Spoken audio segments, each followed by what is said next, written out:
Cette vidéo est une présentation de Hello Games, chef de file depuis plus de 29 ans dans l'industrie du jeu et du jouet au Canada. Hey, salut tout le monde, ici Vincent Et Yannick. pour la chaîne Le Temps d'un jeu. Aujourd'hui, on vous présente le jeu Everdell Silver Frost. C'est un jeu édité par Matagot Game en français, 1 à 4 joueurs pour une durée de 60 minutes. Donc, dans Everdell Silver Frost, on se ramasse dans le sud, en fait, d'Everdell à travers les montagnes, la neige, et on incarne une faction, des animaux, en fait, là, qu'on va explorer les contrées et essayer de construire et de faire prospérer notre ville à travers différentes cartes avec plusieurs effets de cartes. Donc, on vous présente les règles générales de ce Everdell-là, puisque ce n'est pas une extension, c'est un standalone, en fait, là, qui est à part d'Everdell, mais qui fait partie de l'univers d'Everdell. Donc, on vous présente les règles générales du jeu et on vous dit ce qu'on en pense après le générique.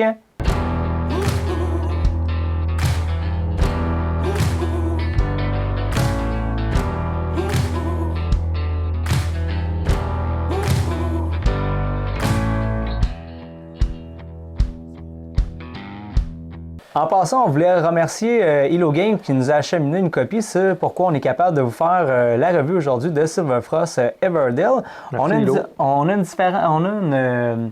une vision différente en fait du jeu parce que toi, tu as déjà joué aux deux Everdell, dont le dernier. La première version avec, je crois que je vais avoir 3 extensions sur les 4 ou 5. Je ne sais plus combien il y en a, là, mais ils ont sorti une ribambelle d'extensions. Tandis que moi, j'avais jamais joué à aucun Everdell et c'était ma première expérience avec Everdell Silver Frost. Donc, dans Everdell, qu'est-ce qu'on fait? Parce qu'à la base, ce jeu-là, c'est un jeu de pose d'ouvrier, dans le fond, avec notre main de carte, on joue avec notre main de carte, on essaie de faire différentes habiletés, de construire notre ville avec un paquet de cartes qui a vraiment différents effets. Là, c'est hallucinant le nombre de combos qu'on peut faire avec ça. Donc, dans Everdell Silver Frost, comment ça fonctionne un tour de jeu? Bon, ben c'est ça, tu l'as dit, c'est une gestion de main de carte, pose d'ouvriers, construction de tableaux, construction d'engins, enfin un petit peu des mécaniques qui s'embriquent bien, et puis c'est bien ficelé, tout s'embrique bien là-dedans. Donc comment ça se passe? Eh bien, donc on commence la partie un petit peu comme dans Everdell, avec 2 petits ouvriers, 2 petits animaux, puis on va devoir les poser sur notre carte en fait, pour acquérir des ressources. Donc ces ressources, ça va nous servir à quoi? Ça va nous servir simplement à récolter des cartes ou jouer des cartes. C'est-à-dire qu'on va avoir une main de cartes, on peut avoir 8 cartes maximum dans sa main, voire plus par certains effets de jeu, mais c'est 8 maximum en principe. Et puis on a la vallée, donc la vallée de Silver Frost, où on a également 8 cartes, qui sont des cartes comme d'une main commune, qu'on va pouvoir jouer, notre adversaire va pouvoir les jouer également. En notant qu'on ait les ressources pour jouer ces cartes-là. Donc on va poser notre ouvrier, on va acquérir des ressources. Si on a suffisamment de ressources, on peut jouer une carte de notre main dans notre ville. Notre ville va se composer de 15 cartes, pas une de plus, pas une de moins, encore là, sauf effet qui va nous permettre d'en poser si des cartes peuvent être posées en dehors de notre ville. Mais en principe, une ville est composée de 15 cartes. Et puis, on a 4... si mes souvenirs sont bons, 4 types de cartes différentes. On a des cartes qui vont s'activer à chaque changement de saison, puisque une partie se joue en 4 saisons, printemps, été, automne, hiver, comme dans Everdell aussi. Et puis à chaque changement de saison, il va se passer des affaires qui fait que on va pouvoir faire plus d'actions au prochain tour, donc plus de combos, etc. etc. Donc vraiment, on monte en puissance au fur et à mesure des saisons et au fur et à mesure du jeu, parce que au départ, on a juste 2 actions à faire. Avec ces 2 actions, si on a des bonnes cartes, au début, on va pouvoir jouer quelques cartes. Mais le premier tour, là, la première saison, ça se déroule quand même très vite. Et on parlait qu'on avait une rivière commune de cartes, mais aussi, on a aussi des objectifs communs et des objectifs individuels qu'on va pouvoir réaliser là, qui sont tous différents. Là, ça peut être, exemple, avoir un tel type de carte plus que mon adversaire. Ça peut être d'avoir tant de feu avant ton adversaire. Bref, il y a différents objectifs. Tu es un petit peu à la course des objectifs pour essayer de récupérer des points. Les cartes aussi que tu vas mettre dans ta ville vont te rapporter des points également. Effectivement. Donc, on va utiliser nos ouvriers, poser nos cartes. On va pouvoir poser nos ouvriers aussi pour réaliser des objectifs. Tu viens d'en parler. Les objectifs, il y a 3 objectifs communs que chaque adversaire peut réaliser. C'est un genre de petite course à l'objectif. Et puis on a nos objectifs particuliers. Au départ, on en pioche 2, on en garde une. Puis quand elle est réalisée, quand la condition est réalisée, on va retourner cette carte, puis ça va nous rapporter des points de fin de partie.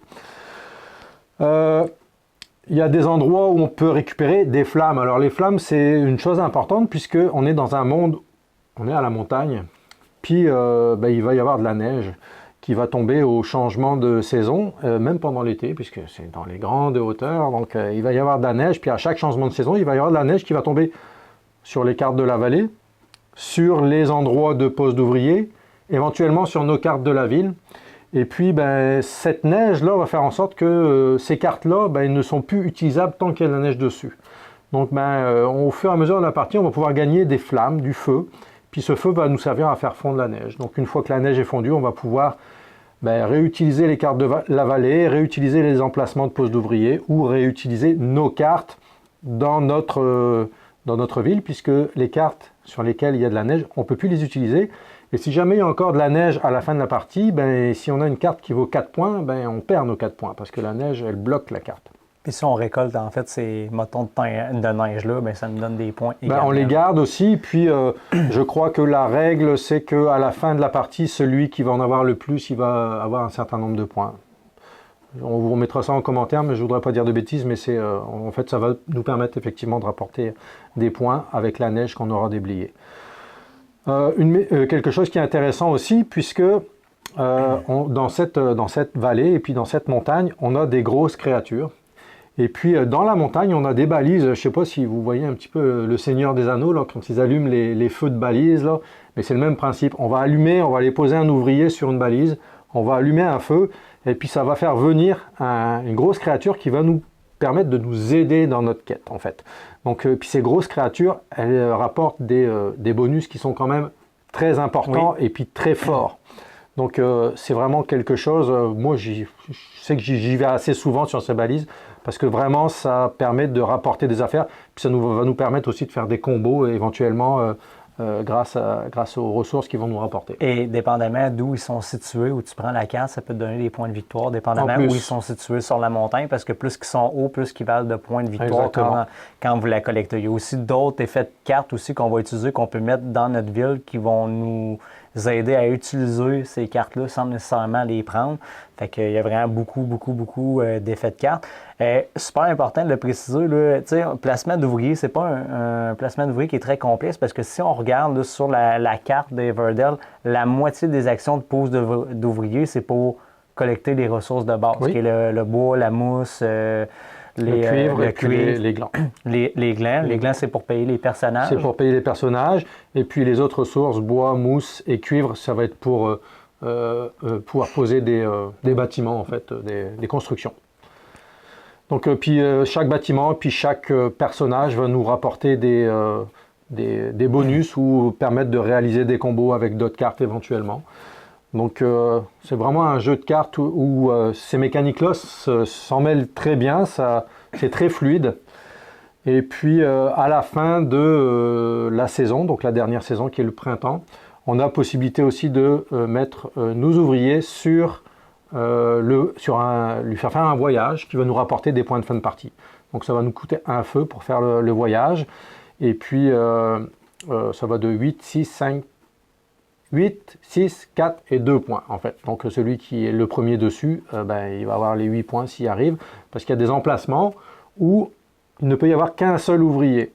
Donc si cet emplacement est pris, que ce soit au niveau du voyage ou au niveau de la collecte de ressources, s'il y a un animal dessus, eh bien l'adversaire ne peut pas y aller. Sauf exception avec le petit animal qui a les raquettes. Le garde forestier. Qui est le garde forestier. Lui, il peut aller où il veut. Puis le garde forestier, s'il va à un endroit où il n'y a pas d'autre animal, il va collecter un feu. Et s'il va à un endroit où il y a un autre animal, il peut y aller, par exemple. Ce qu'on ne peut pas faire avec un animal régulier, mais il ne va pas collecter de feu.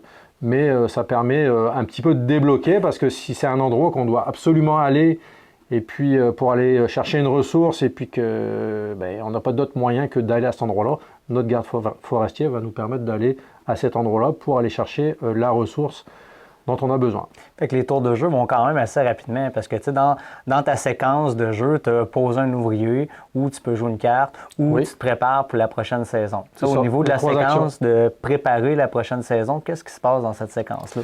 En fait, quand on prépare une saison, ce qui va se passer, c'est qu'on va tout d'abord récolter du feu. Donc en fonction du nombre de cartes qu'on va avoir dans notre ville, chaque carte va nous rapporter un feu. À partir de la saison d'hiver, oui, chaque paire de cartes va nous rapporter un feu. Et c'est important de préciser aussi qu'après, quand l'hiver est terminé, bien, quand on va vouloir payer pour enlever de la neige, au lieu de nous coûter un feu, ça va nous en coûter deux, c'est encore plus cher. Là. Parce qu'il y a une énorme tempête qui fait que la neige est plus difficile à déblayer, donc ça va nous coûter 2 feux au lieu de 1 pour pouvoir faire fondre la neige. À chaque changement de saison, on va gagner une petite cheminée aussi. Ça, c'est une mécanique qui est nouvelle. C'est-à-dire que, je disais que tout à l'heure, les créatures, on va les payer avec des petites noisettes, des petits glands en fait, qui sont quand même relativement difficiles à avoir.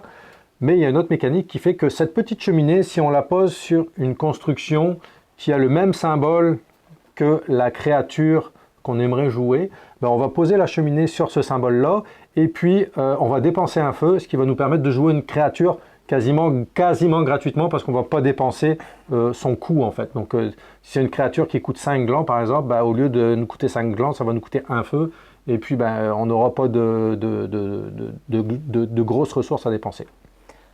Donc ça c'est une mécanique intéressante aussi.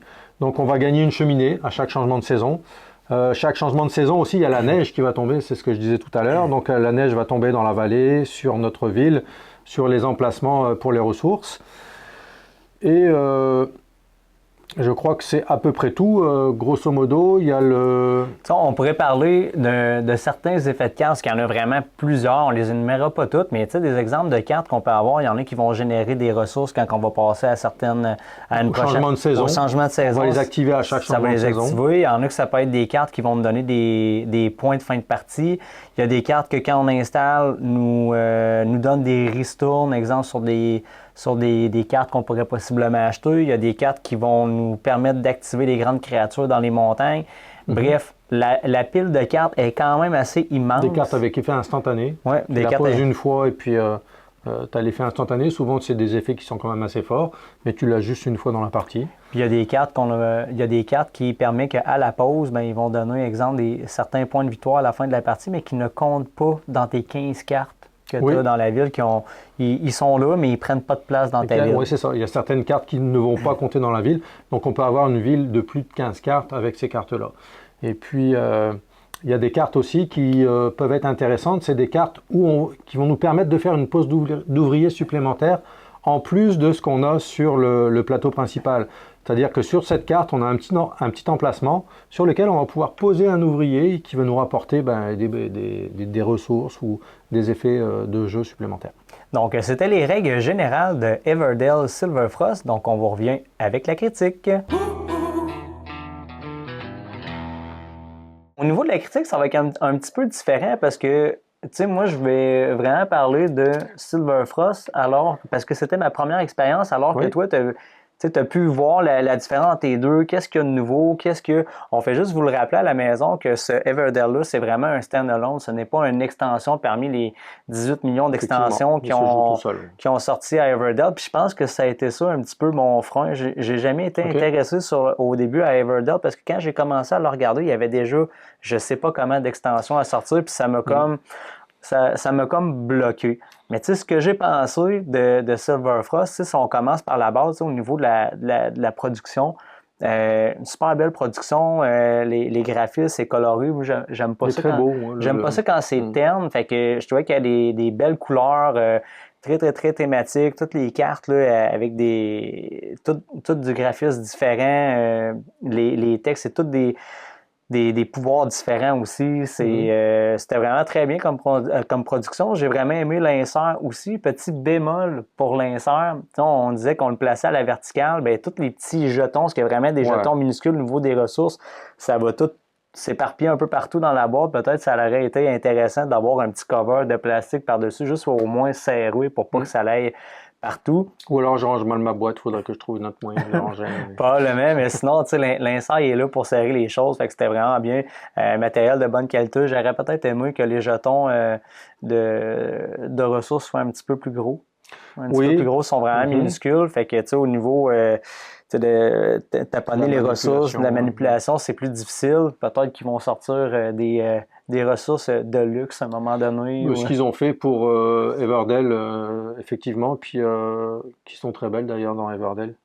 Donc oui, ce serait une bonne chose, je pense, pour ce jeu-là. Sinon, au niveau des règles de jeu, tu sais, les règles sont très, très claires. J'ai pas trouvé qu'il y avait d'ambiguïté. Je pense qu'au début, quand tu joues, vu qu'il y a énormément de cartes différentes, au début, tu sais, on a de la misère un petit peu à se repérer parce que tu sais, les combos, au final, sont quasi infinis. Là. Tu sais, chaque game va être abordé d'une façon différente, dépendamment de ta main de cartes, ce qui sort dans la rivière aussi. De la façon que les grandes créatures vont sortir. Fait que je pense qu'il y a une belle rejouabilité à ce niveau-là à cause de toutes les énormes possibilités avec le gros paquet de cartes qu'il y a. C'est vraiment, ça, c'était vraiment bien à ce niveau-là. Sinon, les tours de jeu quand même relativement assez rapides. Ça va vite. Tu sais, qu'un à 4 joueurs disait 60 minutes. Tu sais, quand tu sais jouer, la première game, c'est tout le temps un petit peu plus long, mais quand tu as fait là, plusieurs tours de jeu, c'est rapide. Fait qu'à refaire une autre game tout de suite après, ben, tu sais, probablement qu'on va rentrer dans ce temps-là de jeu parce que ça va quand même très rapide, là, les tours de jeu. Tu n'as pas énormément de temps de réflexion. Tu poses ton ouvrier ou tu joues une carte, tu n'as plus rien à faire, changement de saison, puis on continue. Fait que ça va quand même très, très vite pour les tours de jeu. Fait que sinon, j'avais pas vraiment grand-chose de négatif à dire, à part que oui, on peut se sentir un petit peu perdu là, quand on connaît pas les cartes. On dit, bon, tu sais, qu'est-ce qui est bon comme combo? Fait qu'oubliez ça là, à la maison, en première partie, là, ça sera zéro optimal, mais c'est pas si compliqué que ça. T'sais, je m'attendais à un jeu qui était plus compliqué. Je le mettrais peut-être familial plus. Ouais, initié léger, là, je veux dire, c'est pas un jeu très compliqué, mais jouer avec un enfant de 8-9 ans, ce serait peut-être limite, là. Mais c'est pas un jeu qui est compliqué. Puis éventuellement, ben, sûrement qu'on va voir 2, 3, 4, 5 extensions. Je pense qu'à force, avec les années en jeu de société, je pense qu'à cette heure, ça me rebute quand il y a un jeu qu'on est rendu à extension numéro 22. Là. Ben, c'est ce qui s'est passé avec Everdell. Hein. Il y a pléthore d'extensions qui sont sorties. Puis j'ai bien peur, entre guillemets, qu'il se passe la même chose avec Silver Frost, donc qui est une extension puis une autre qui sortent. Bon, bah, c'est la réalité du marché des jeux de société actuellement. Mais bon. Mais sinon, c'est un super de bon jeu. J'ai bien aimé mon expérience là, pour mon premier Everdell. Honte à moi de ne jamais avoir essayé Everdell, mais écoute, il y a une première fois à tout. Fait que non, j'ai bien aimé mon expérience. T'as compté, Yannick, toi, t'en as pensé quoi? Ben, écoute, au niveau, si je vais reprendre comme toi, au niveau du jeu en lui-même, du graphisme, tout ça, c'est un beau jeu qui présente très bien. Quand une fois que la montagne est montée, là, au bout de notre plateau, avec les grosses créatures qui sont là, les balises, là, ça a son petit effet sur la table. Je t'avais posé une petite question, je t'ai dit, ça sert à quoi la petite montagne plate? Là? Mais là, tu m'as dit, ça sert si tu veux pas monter. Non, ça prend la grosse montagne en 3 dimensions. N'utilisez pas l'autre petit plateau, à part si ça ne tente pas de la monter, mais sinon, je trouve que ça vaut vraiment la peine. Tu manques vraiment de place. Oui, c'est ça. Mais oui, effectivement, il y a un petit board de remplacement, mais qui fait un petit peu ridicule par rapport à la montagne en 3D. Graphisme super beau, les cartes sont très belles, c'est très bien dessiné. Toutes les cartes sont différentes, non, parce qu'on va avoir 2 ou 3 exemplaires de chaque carte.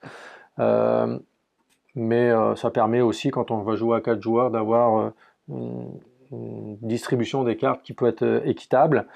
Au niveau, comme toi, au niveau des jetons, je les trouve un petit peu limite. Ils sont petits, ils sont quand même assez fins, la manipulation est pas optimale. On va chercher nos petits jetons, des fois on a un petit peu de misère, mais bon, là on rentre dans le détail là. Parce que sinon, au niveau dessin, tout ça, c'est bien, ça représente ce que ça doit représenter, il n'y a pas de problème là-dessus.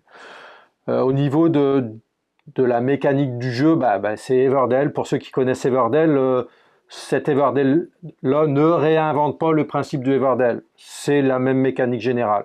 Il y a juste des changements. Donc au niveau des changements, on va avoir le principe de neige qui vient recouvrir les cartes puis qui vont bloquer nos cartes.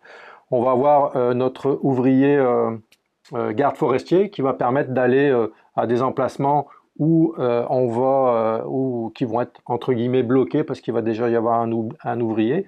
Il y a d'autres emplacements aussi, on peut être plusieurs, mais les emplacements uniques, ça va nous permettre d'y aller quand même. Dans la vallée, quand il va y avoir des cartes en double, on va les empiler, ce qui fait qu'on aura toujours 8 cartes différentes dans la vallée. Donc ça permet aussi d'éviter de bloquer le jeu, parce que les cartes vont toujours être différentes. Il n'y a pas de carte événement, comme dans Everdell. Par contre, il y a les cartes bonus, là, les cartes quêtes qu'on va retrouver aussi. Le système des balises qu'on va utiliser pour amener les gros animaux à nous aider. Ça, j'ai trouvé ça c'est original. Ça, moi, c'est un principe que j'aime bien. Et puis, on les utilise souvent parce que personnellement, je les utilise souvent parce que leurs pouvoirs sont quand même très importants. Donc ça, c'est un plus par rapport au Everdell. C'est une mécanique un petit peu différente. La question qui tue, si j'ai Everdell, est-ce qu'il y a de la place pour Everdell Silverfrost ou il n'y en a pas? Ou si j'ai aucun Everdell ou Everdell Silverfrost? Ça va être... c'est difficile de répondre à cette question-là. On serait quand même curieux de vous entendre à la maison, de le marquer en commentaire. Si tu as Everdell, tu achètes Silverfrost, tu n'en as pas un des deux, lequel tu choisis? Je vous dirais, en commentaire. si vous êtes collectionneur, oui, parce que c'est un beau jeu. C'est un beau jeu. Avoir les deux, là, on a eu la chance, merci Hello, de nous en avoir procuré un exemplaire pour vous le présenter. Je ne sais pas si je l'aurais acheté moi-même en ayant Everdell avec plusieurs extensions, pour être franc. Mais bon, je suis un collectionneur aussi. Donc je ne sais pas, c'est une question qui est trop difficile pour moi à répondre. Je ne sais pas si je l'aurais acheté ou pas. Donc, bon. De mon côté, je donnerais la note de 7.8 sur 10 pour Everdell Silverfrost. J'ai bien aimé. Est-ce que je l'aurais dans ma collection? Peut-être pas, peut-être parce que je suis rendu comme ailleurs dans les jeux de société. J'ai besoin de vivre une expérience, mais tous les goûts sont dans la nature. Là, mais c'est un excellent jeu. Fait que pour moi, de mon côté, 7.8 sur 10 pour Everdell Silverfrost. Écoute, moi, je suis proche de toi aussi. Je suis moins précis que toi, mais je lui donne un 7,5 sur 10. Parce que c'est un beau jeu, c'est un bon jeu. Everdell, ça reste un bon jeu. Qu'on a toujours plaisir à sortir. On peut le sortir aussi avec des gens qui ne sont pas habitués à jouer forcément à des jeux de société. Donc c'est un jeu, que ce soit Silverfrost ou le Everdell plus classique, je pense que c'est un jeu qu'on doit avoir dans sa ludothèque. C'est pas un indispensable, mais c'est un jeu qui sort facilement. C'est un jeu qui est très facilement jouable. Les règles sont très faciles à expliquer, sont faciles à apprendre. Donc oui, je pense que c'est un jeu qui vaut le coup. Moi, avoir pas eu Everdell, je pense que je l'aurais dans ma collection, Everdell Silverfrost. Là. Super, donc c'était Vincent et Yannick. Et on vous dit à la prochaine. Salut.